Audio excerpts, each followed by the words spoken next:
पिता पुत्र पवित्र आत्मा के नाम पर आमेन। आज के वचन संत मत्ती का सुसमाचार अध्याय 7 पद संख्या 21 और 24 से लेकर 27 से लिए हुए हैं। और आज के वचनों में प्रभु यीशु कहते कि प्रभु प्रभु कहने से स्वर्ग राज में प्रवेश नहीं होने वाला, बल्कि जो कोई स्वर्गीय पिता की इच्छा को पूरा करता है वही स्वर्ग राज में प्रवेश करेगा। क्रिस में मेरे प्यारे भाई और बहनों, प्रभु यीशु ने अपने जीवन में हमेशा अपने पिता की इच्छा को पहला स्थान दिया था।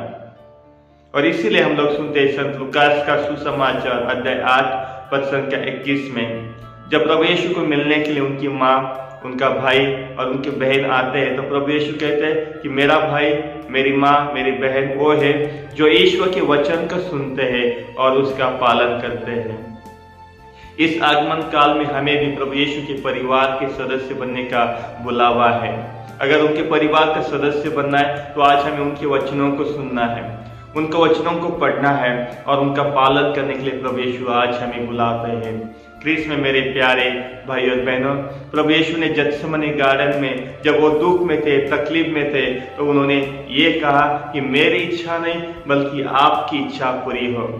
प्रभु यीशु ने कहा था संत मत्ती का सुसमाचार अध्याय 26 पद संख्या 39 में हम लोग सुनते हैं, हे पिता, अगर हो सके तो ये प्याला मुझसे हटा दे, पर मेरी इच्छा नहीं बल्कि आपकी इच्छा पूरी हो।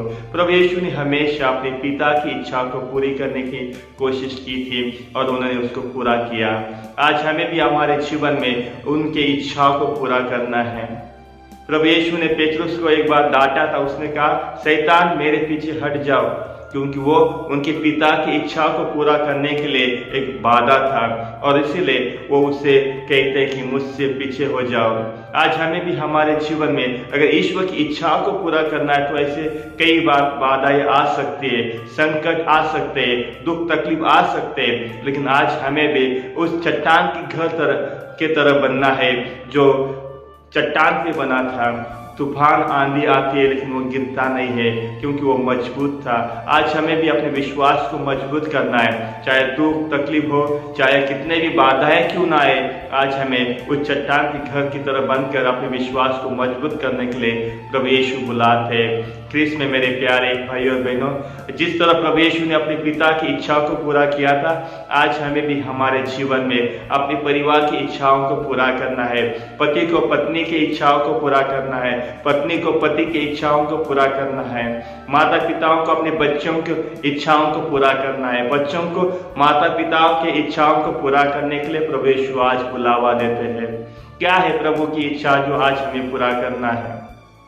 संत मत्ती का सुसमाचार अध्याय 25 पद संख्या 39 में हम लोग सुनते हैं, प्रभु यीशु कहते हैं कि जब मैं भूखा था तब आपने मुझे अन्न खिलाया, जब मैं प्यासा था तब आपने मुझे पानी दिया, जब मैं बंदीगृह में था तो आप मुझे मिलने आए थे, जब मैं नंगा था तब आपने मुझे कपड़े दिए।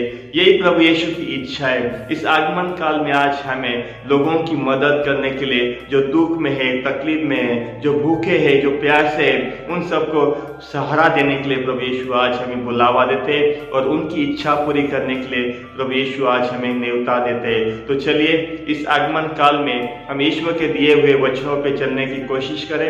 ना केवल विश्वास रखना है बल्कि अपने विश्वास को अपने कार्यों के द्वारा प्रकट करने के लिए प्रभु यीशु आज हमें बुलावा देते हैं। जिस तरह से याकूब का पत्र अध्याय 1 पद संख्या 22 में हम लोग सुनते हैं, उन्होंने कहा था कि ना केवल वचन सुनने वाले बल्कि वचन को निभाने वाले बनो।